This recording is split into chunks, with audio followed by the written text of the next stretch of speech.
Years of experience at the top level of Democratic and Republican presidential campaigns, Donna Brazile and Matthew Dowd. Let me begin, Matthew, with you. And John talked about it in his piece, this unfulfilled promise of President Obama bridging our national divisions and the divisions here in the Capitol. Yeah, I mean, these speeches, these inaugural speeches are much different than State of the Union speeches. It's sort of where do you define yourself and the country in the arc of history?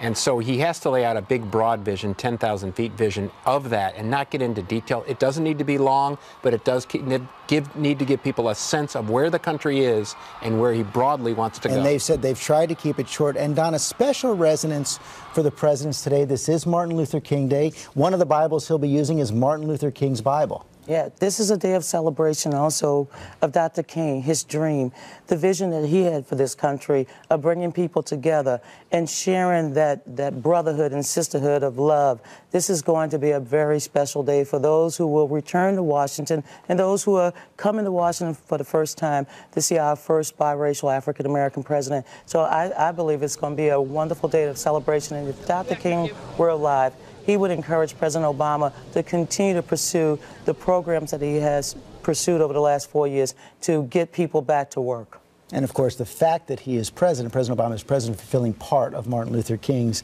dream. Matthew Dowd, John Carl also mentioned, you know, recent history, second terms really run out of steam pretty quickly, often slip into scandal. How does the president avoid that? Well, really every day moving forward from today is a loss of political power for our incumbent president who knows he no longer is going to serve. You take a look, that's all the way back to LBJ in Vietnam. A second term has either been played by a scandal or mishandling of a crisis. President Bush on Katrina, and basically that was the end of his presidency. The way you do it is the way he started to do it, which is bring in new people and basically set a pattern and a tone of saying, here are things I want to do. But bringing in new people is a big point in how to fix that. And Donna, the president's aides describe him right now as battle-scarred but buoyant. You know, perhaps today the president will draw on strength from Martin Luther King's Bible and Abraham Lincoln, strength to really move forward, to stand for those principles that got him reelected, and not forget that there are people back at home who want the president to work with the Republicans, but also want the president